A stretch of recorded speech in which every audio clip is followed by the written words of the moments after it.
Caitlin, I know you mentioned that, you want to focus straight on basketball. Definitely respect that. But just to ask you directly, when people use your name for racism, misogyny, whatever, what is your response to that specifically? Yeah, I think it's disappointing. I think, everybody in our world, deserves the same amount of respect. The women on our league deserve the same amount of respect. So people should not be using my name to push those agendas. It's disappointing. It's not acceptable.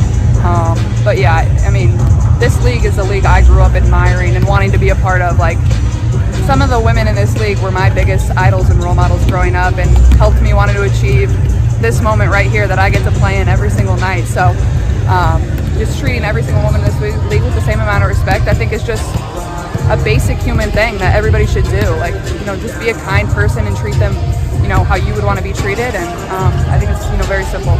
Hello guys, welcome back to the channel. This conversation has reached a point where many fans are asking why Caitlin Clark continues to be pulled into debates that have little to do with basketball. The latest comments from Elle Duncan, formerly of ESPN and now with Netflix, have sparked another wave of reactions online. Many viewers believe the constant comparisons involving Caitlin Clark have gone way too far, with some people once again bringing up Emmett Till and other historical issues. Critics argue that these comparisons are completely inappropriate and distract from the real conversations surrounding basketball. Supporters point out that Caitlin Clark has already done more than enough during her short WNBA career. They note that she has publicly spoken in support of Black communities, reportedly worked behind the scenes to help improve player compensation, and played a major role in increasing attention, television ratings, attendance, sponsorships, and overall interest in the league.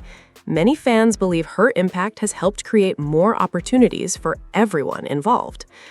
Now, according to critics, new voices from the trans community are also calling on Caitlin Clark to make public statements supporting their causes.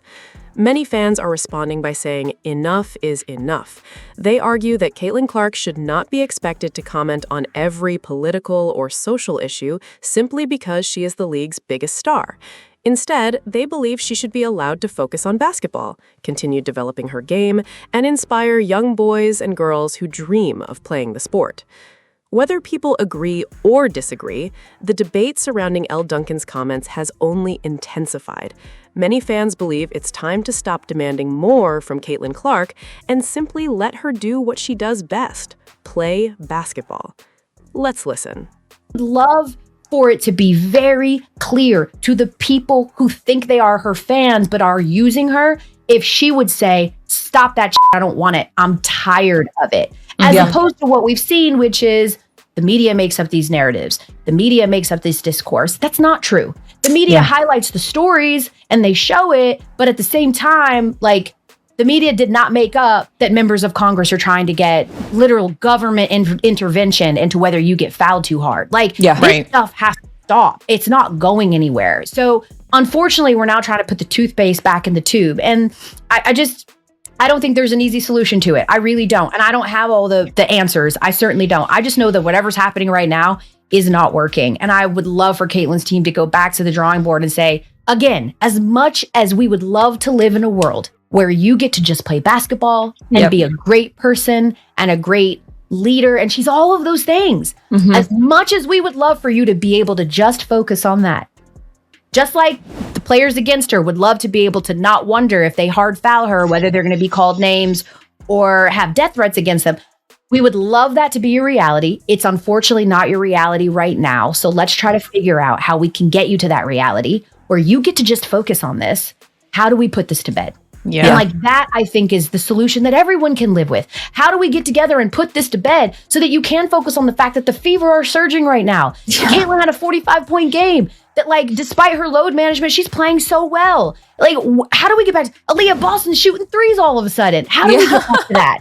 And the best way to get back to that, which is what we all want, is to really put an end to this. And I don't know how that happens, but it needs to. What you talking about, Elle Duncan? Caitlin Clark already come out and denounced this thing. How many times do you want her to get in front of a camera and a microphone and talk about this stuff? When is enough enough? You definitely don't have the answers. What more? Caitlin Clark has already spoken out. She's already spoken out. You just want to drag her into things that don't even have anything to do with her. You never came out and talked about the whole Chelsea Gray situation. That had nothing to do with Caitlin Clark. You never said anything about it.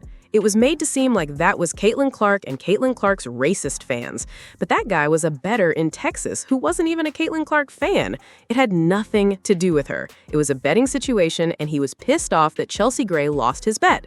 You didn't say anything about all the messages Chelsea Gray was getting weeks and weeks prior to that, messages that had nothing to do with the Caitlin Clark Indiana Fever game.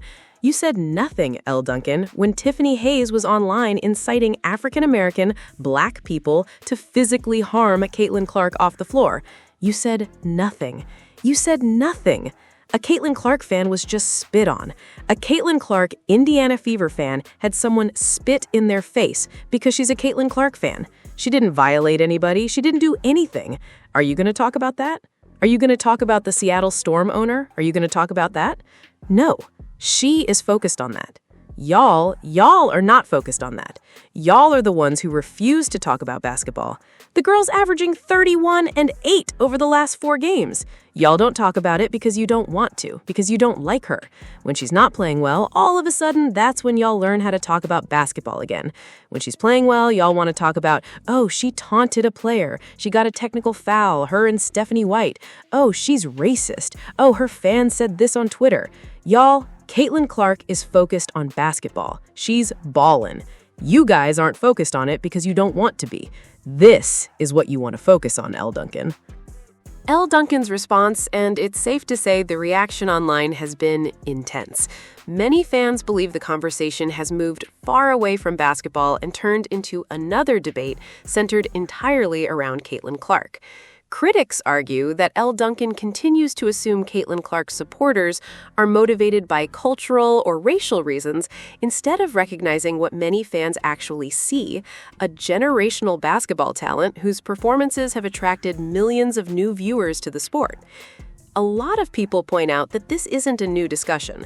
They believe Elle Duncan has been highly critical of Caitlin Clark dating back to her 2023 and 2024 national championship runner-up runs, and they argue that every major moment somehow becomes another opportunity to criticize Clark instead of discussing her game. Supporters say nothing Caitlin Clark says or does ever seems to satisfy some media personalities because the narrative always changes. One example many fans continue to bring up is the claim that Caitlin Clark needed to publicly denounce hateful behavior from people using her name. Critics immediately pushed back, pointing out that Caitlin Clark already addressed this issue long ago.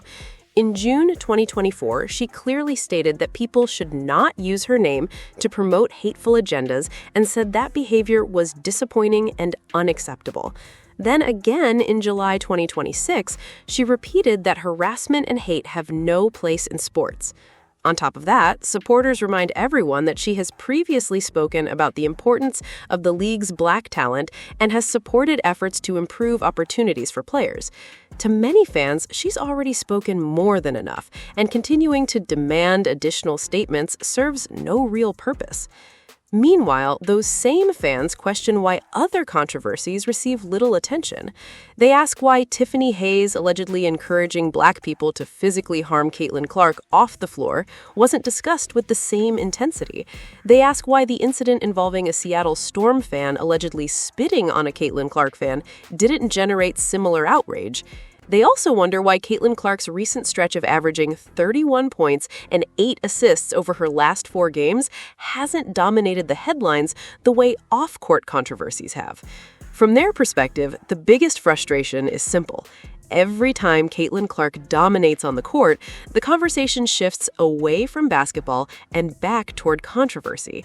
They believe media figures like Elle Duncan spend more time discussing narratives surrounding Caitlin Clark than breaking down her performances, leadership, or impact on the Indiana Fever. Whether people agree or disagree with those opinions, one thing is clear. The debate surrounding Elle Duncan and Caitlin Clark isn't slowing down anytime soon. If you have your own opinion, drop it in the comments below. Make sure you like the video, subscribe to the channel, and share it with other basketball fans so the conversation can continue.